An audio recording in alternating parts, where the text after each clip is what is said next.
All right, welcome to the Explainer. Today, we're jumping right into a really fascinating economic mystery. Have you ever wondered what truly drives sudden macroeconomic shifts? We constantly hear about the economy as this massive abstract machine that just operates on its own invisible rules.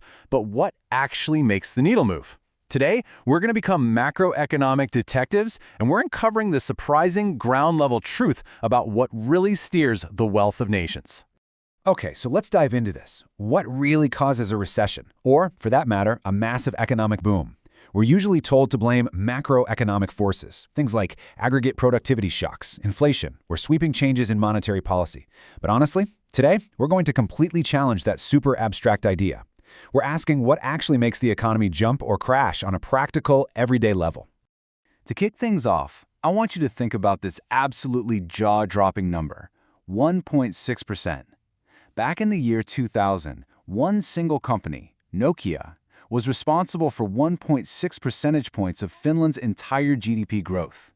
Just think about that for a second. One single firm driving a massive chunk of a whole nation's economic expansion. And actually, it's not just some isolated case in Finland. In December 2004, a massive $24 billion one-time dividend from Microsoft single-handedly spiked U.S. personal income growth from a sluggish 0.6% straight up to 3.7%. These aren't invisible, mysterious macroeconomic forces. They're very specific, tangible corporate events. Section 1. The averaging out myth. Let's look at why these shocks don't actually just vanish. So, for decades, traditional economists totally bought into this averaging out theory. The assumption was pretty simple. Since a modern economy has millions of different firms, individual company shocks should just kind of wash away in the grand scheme of things. And hey, the logic seems sound at first glance, right? If one firm has a terrible day and loses money, another firm somewhere else is having a great day. Put millions of them together, and those tiny individual waves should perfectly cancel each other out, leaving us with a nice, smooth, predictable ocean. But here's where standard textbook math really clashes with reality.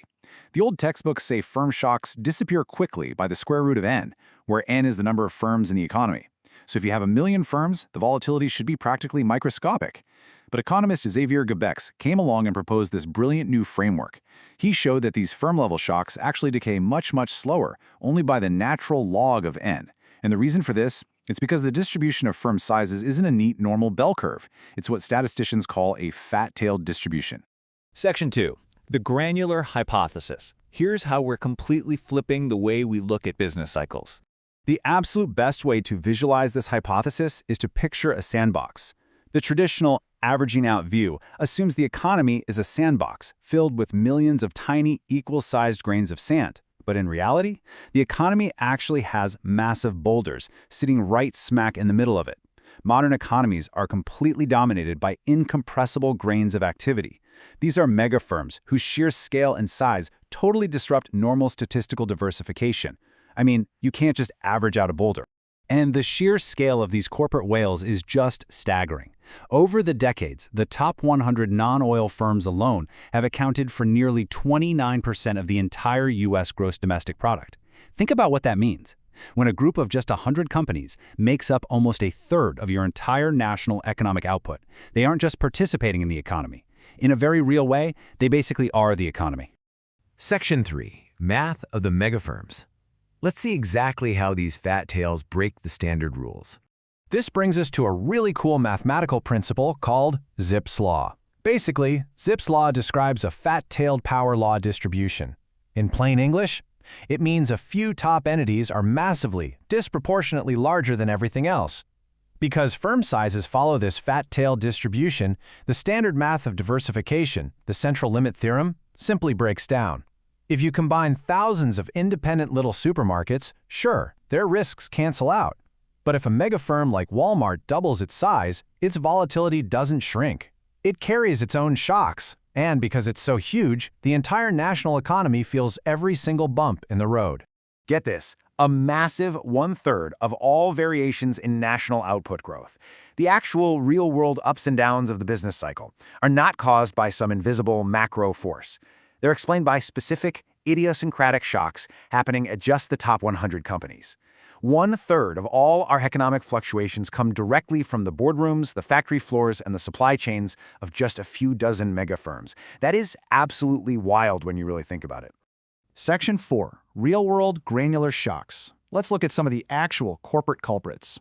Let's walk through a bit of history to see how this plays out in real life. In 1961, Ford had this massive hit with the launch of their compact Falcon car. That single corporate win created a huge economic ripple that actually helped soften a national recession.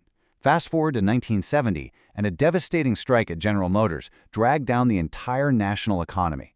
Or look at 2002, where Walmart's incredibly successful lean distribution boom pushed national productivity forward. These aren't just company milestones. These specific events created massive ripples across the entire U.S. economy.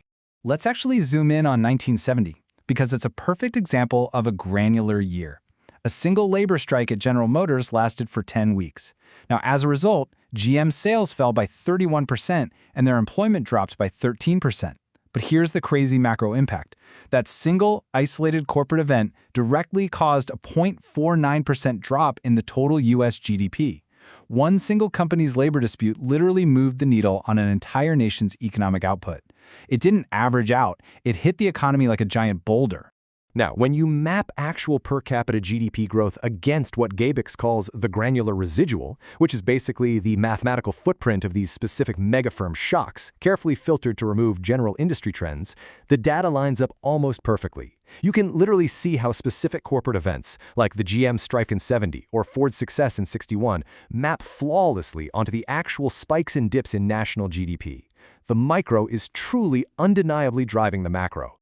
Section 5. Why this matters today.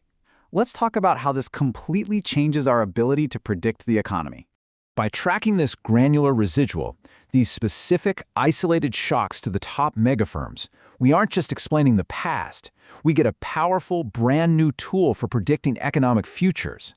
We can actually look at the health and productivity of these giant corporations right now to figure out exactly where the whole country is heading tomorrow. Traditionally, if economists wanted to predict the economy, they looked at factors like oil prices or money supply shocks, which gives them roughly 10.9% explanatory power. Looking at financial factors like interest rates, better, at about 23.1%. But when we add in the granular residual, the shocks to those top 100 firms, it adds a massive incremental 14.9% boost to our predictability. By combining these, our total forecasting power jumps to over 34%. It's a huge, necessary upgrade to our economic toolkit. The author of the paper, Xavier Gabaix, really hit the nail on the head. He says macroeconomic questions can be clarified by looking at the behavior of large firms. And honestly, that is the core takeaway of this explainer. We've got to stop looking only at the sky for abstract, invisible macro forces and start paying very, very close attention to the boardrooms, the factories, and the supply chains of the top 100 mega firms. Which leaves us with a final, kind of provocative thought to wrap up the explainer today. If a few mega firms, those massive boulders in our economic sandbox, have the outsized power to drag down or lift up an entire nation's GDP, who is really steering the business cycle? Keep that incredible corporate influence in mind the next time you hear about a looming recession or a sudden boom.